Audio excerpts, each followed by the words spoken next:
இடதுசாரிகளோ வலதுசாரிகளோ காங்கிரஸ் கூட ரொம்ப நாள் இருந்ததுனால அந்த வாடை அடிக்குதுன்னு நினைக்கிறேன். அதாவது ஒரு கட்சிக்கு நீங்க எல்லாம் சொல்றீங்க 108 சீட் தான் தமிழ்நாட்டு மக்கள் கொடுத்திருக்காங்க, 126 சீட்டு எங்களுக்கு எதிர்கட்சிகளுக்கு கொடுத்திருக்காங்க. 1.25 கோடி தான் உங்க தேவதூதர் வாங்கியிருக்காரு, 3 கோடி நாங்க எல்லா எதிர்கட்சிகளும் சேர்ந்து வாங்கியிருக்கோம். சரிதானே? நீங்க 108 சீட்டு, நாங்க 126 சீட்டு. யார் அதிகம்னு நீங்க அதை விட நாங்க எதுவும் தவறா சொன்னா நீங்க அதை திருத்துங்க. உங்களுக்கு ஃபார்ம் பண்றது 118 வேணும். அதுக்கு நீங்க எதை வேணாலும் செய்வோம், அதை நாங்க பாத்துக்கிட்டு இருக்கணுங்கிறீங்க. அதான தம்பி சொல்றீங்க? இல்ல நாங்களே போய் ஆதரவு அளிக்கணுங்கிறீங்களா? ஐயா உள்ள ஐயா. Not me, I am a single MLA. I know, sir.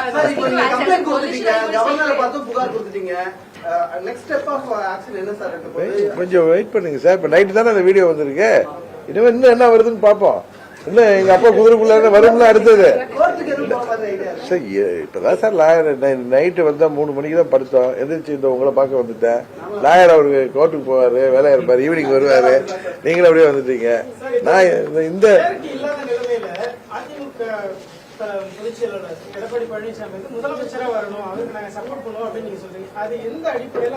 அப்ப நீங்க இந்த தூய சக்தியை கூட நீங்க தூய சக்தி கூட ஆதரவு கேட்போம்ல. நாங்க ஸ்ட்ரைட்டா போய் இதே மாதிரி கார்ல உட்கார வச்சு எல்லாம் கையெழுத்து வாங்குறது அதெல்லாம் இருக்காது. ஃபோர்ஜரி லெட்டர் எல்லாம் கொடுக்காம தூய சக்திகளை கூட அணுகி பரமாத்மாவே எங்களுக்கு நீங்கள் ஆட்சி அமைக்க முடியவில்லை, இந்த மாணவர்களுக்கு ஒரு வாய்ப்பை தாருங்கள் அப்படின்னு சொல்லி அந்த சுத்தி இருக்கிற உபதேவதைகள்ட்ட எல்லாம் சொல்லி கேட்டு பார்ப்போம். தூய சக்தி கொடுத்தாலே போதுங்க, போதுங்க சார். 40 வருஷம் இருக்கு சார். கேள்வி அடுத்த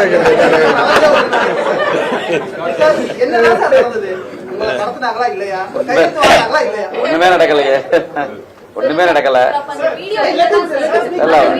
ஒண்ணுமே நடக்கல இல்லன்னு சொல்லிட்டோம். கவர்னர் சொல்லிட்டோம், பிரஸ்ல சொல்லிட்டோம். வேற என்ன வேணும்?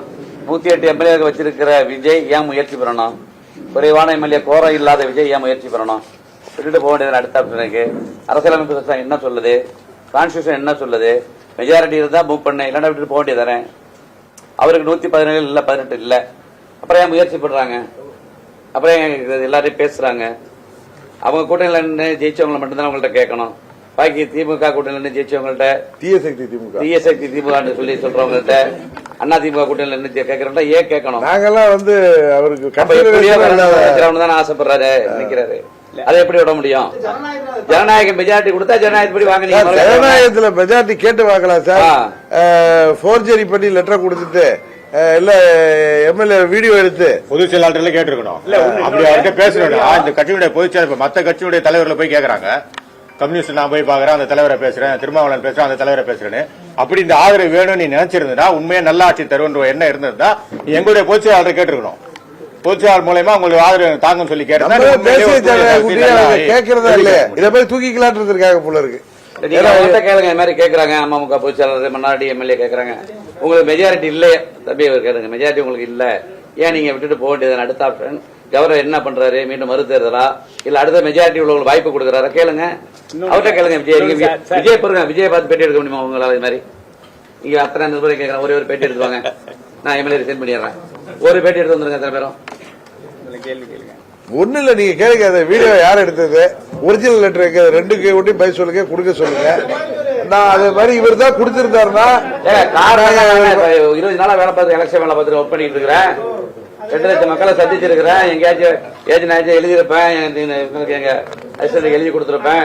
அது ஃபேக், அது ஏஐ ப்ரூவ் பண்ணுவாங்க சார். இது இப்பெல்லாம் எவ்வளவுதான் நம்மளே நடந்து வர்ற மாதிரி போடுறாங்க.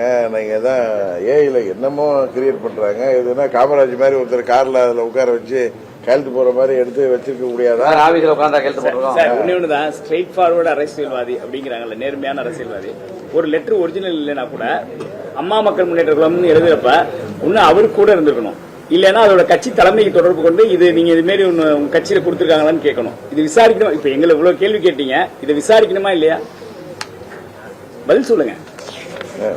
கவர்னர்கிட்ட போய் கொடுக்குறீங்களா? அதுக்கு கவர்னர்கிட்ட கொடுக்கறதுக்கு முன்னாடி இந்த கட்சியோட வேட்பாளர் அவர் யார் கேண்டிடேட் எம்எல்ஏ உள்ள இருந்திருக்கணும் இல்லையா? அந்த கட்சியோட ஏன்னா ஒரு பைலா என்ன சொல்லுதுன்னா 10th ஷெட்யூல்ல என்ன சொல்லுதுன்னா ஒரு கட்சியோட எம்எல்ஏவாக இருந்தாலும் அந்த கட்சியோட ஹெட் என்ன சொல்றாங்களோ அதை தான் அவர் பண்ணணும். அது சிங்கிள் எம்எல்ஏவா இருந்தாலும் அவங்க நினைச்ச மர்ஜியும் ஆக முடியாது. அப்ப ஒரு